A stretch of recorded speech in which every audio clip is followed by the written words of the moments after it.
I would like to expand on a topic I talked about a few videos ago, and that is my fantasy um, economy. What I'd like to talk about is how I arrived at the idea of that fantasy economy. I didn't just wake up some morning and jump out of bed saying, everything should be free. That's not the way it went. And I'm not sure everything would be free in it, but almost everything would be. Everything you'd need for a comfortable life would be free in it. So where I started was the intersection of where we're at today and smart machines and AI. Smart machines are going to displace more and more people, take away their livelihoods, put them on the street or on the government dole, one of the two.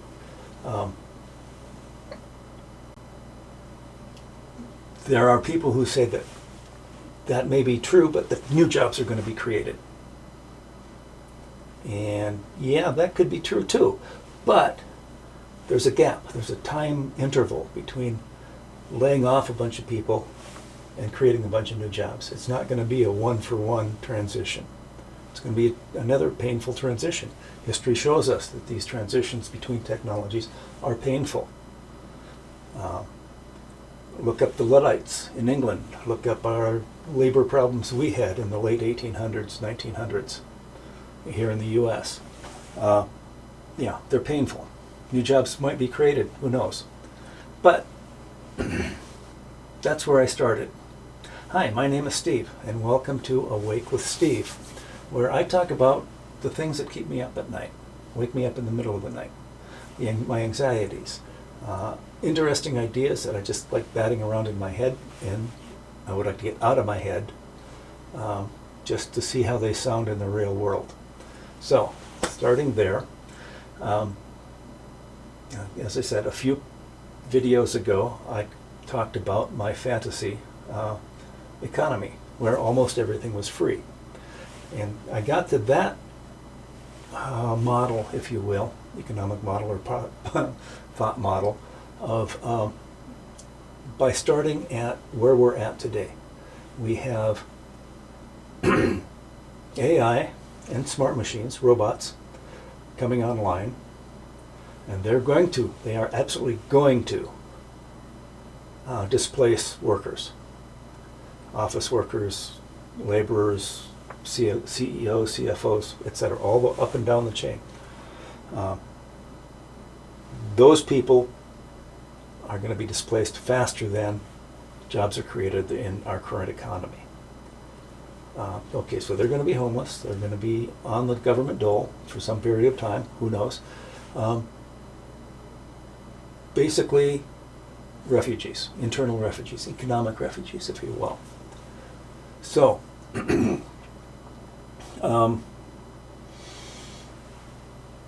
now there are people, theorists, economists, other people, entrepreneurs who say other jobs are going to be created. And they will, maybe, sometime in the future, maybe. So we've got this interval to fill between people being laid off and people being hired. That's assuming they're going to be hired. I'm not sure in this case that's going to happen. So let me start at that point. The issue is, how do we deal with a bunch of people who do not have an income for whatever reason? Now they've got food stamps if you have kids, a mother with kids. You've got various work programs. You've got training programs. You've got various different types of welfare, all up and down the government chain. That's going to get sorely taxed, especially when we're in an environment where we don't want to pay more taxes. We're taxed out, which we aren't, but hey, that makes a good narrative. Companies don't want to be taxed anymore. Now, entrepreneurs don't want to pay taxes. The old vested interest absolutely do not want to pay taxes. Okay, so how do we deal with this problem of internal refugees? Universal Basic Income, UBI, has been brought up several times, many times, and it's actually being tested in various areas. And I thought, oh, that could be a good idea. Let's think about that. And the very first thought I had about that is that human nature was not going to allow us to delete all of the government support programs, the safety net programs that we have, and put all that money into universal basic income. And the reason we won't be able to do that is, my first thought, fraud. There are people who like taking advantage of other people. Call them grifters, con artists, whatever you want to call them, performance artists, I don't know. But they actually get a charge from taking stuff away from other people, taking their money. It's less about getting the money, more about the excitement of being able to do that to somebody else. Okay, so what happens to those people when the money's been taken away from them? Yeah, government's going to have to step in, or we're going to have homeless encampments. We're going to be back to where we are today, large homeless encampments, and what do? If we don't take care of them, then we go into the pitchforks and fires and torches scenario where we have a groundswell of revolutions, violence, etc. But then I thought about it some more, and we've got medical costs. Okay. If we don't incorporate medical treatment into the UBI program, then we have people getting sick, running up huge medical costs. Do the hospitals and insurance companies get to go after a person's basic income to pay off those bills? Because if they do, now we're back at the same problem again. Okay, where in the U.S. you get your universal basic income garnishing by debt collectors, which lowers your ability to live off of that. And that got me into debt collectors. Oh, how about if I ran up a couple of $1 million in debt here or there, or even $100,000 in debt, bought a new home or something, and all of a sudden I couldn't pay for it. Do debt collectors get to come after my universal basic income? Okay, does that all get to be taken away? Because I went and bought some stuff that I knew was going to be free for me. I could get the credit rating to buy it now, knowing that I would not have the funds to pay for it later. Bunch of free stuff. Hey, wonderful. And the government's going to take care of me no matter what, right? It doesn't work. Or the costs for such a system will get prohibitive very, very quickly. So I think, okay, the problem was caused by AI and smart machines, smart robots, if you will. Can they be part of the solution?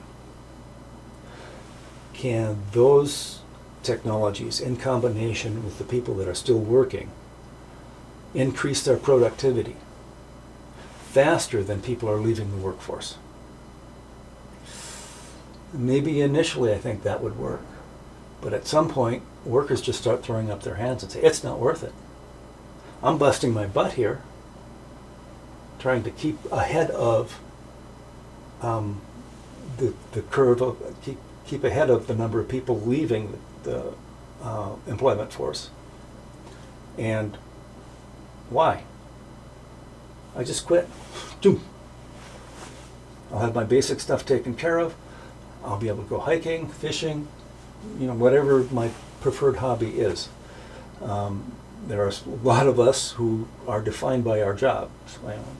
We need a job, but we'll adjust. There'll be mental health facilities that will help us adjust to an environment where we're defined by who we are and what hobbies we have, if you will. So anyway. Not sure that would help. It would be at the very least a stopgap measure. So it got me thinking about building robots. Okay. Robots can be set up, especially the humanoid robots that we're looking at now from Tesla and Boston Dynamics and others. And we can set up manufacturing lines so they build themselves. Okay. The only thing that they need is electricity to build themselves. And if we look at the cost of electricity over the last few decades, 3-4 decades, it's dropped from $3-4 an hour, or a kilowatt hour to produce it, to about 2 or 3 cents per kilowatt hour. And now they're working at thin films that you can just lay out over roofs, windows, on top of decrepit or failing solar arrays. That will be pennies on the dollar. Another couple of orders of magnitude cheaper to roll out than current solar cells. So essentially the cost of electricity is going to drop to zero, which leaves the distribution system being the main cost, which our smart robots can upgrade that and rebuild it so that it will effectively be useful. So we get to the point where, and then the smart robots can go on to manufacture everything else, manufacturing everything in their supply lines needed to manufacture robots, including doing the mining for us, finding the ore deposits, etc. All of that, and then they go on to manufacture everything that we need, grow all our food, etc., and so forth. Hey, the cost of production, the cost of generating what consumers use would drop to zero, essentially, except for the robots' means of production, okay, which would, if we keep things going in the way we're going, they would be owned by a few very, very, very wealthy people. And the question is, how do you get them to basically bow out from their means of revenue, their revenue streams? And so I was kind of thinking about that. And one is, the more people on universal basic income, if it's not high enough, or if there's not universal basic income, you get fewer and fewer consumers.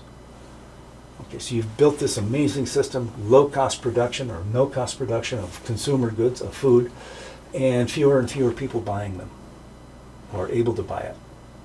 And again, the decrease in world population is going to feed directly into this too. So while they have all of these expensive things to produce all of these other expensive things, or even cheap things, there's nobody to purchase it. Okay, so they're making less and less money because they keep lowering the cost, so they keep selling it. And this is a classic deflationary bubble, spiral, if you will. And that ends up in economies shrinking. How far will they shrink before something happens? Don't know. But at some point, they just walk away.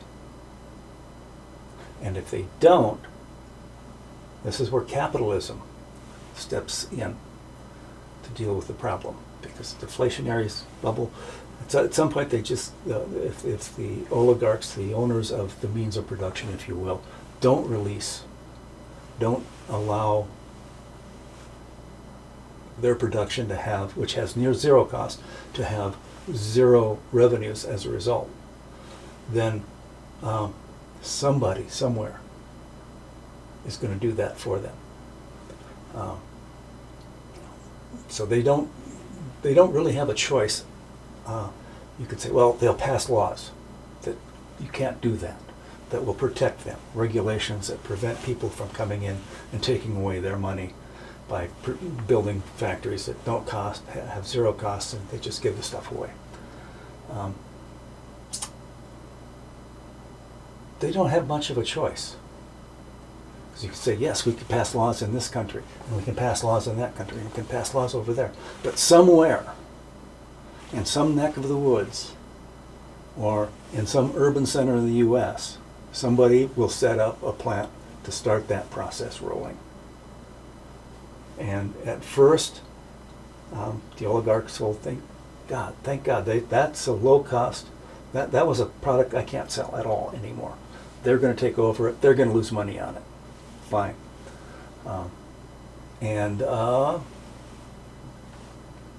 Then those companies that are giving it away for free will expand their capabilities and give more stuff away for free and more stuff until they've completely taken over the economy.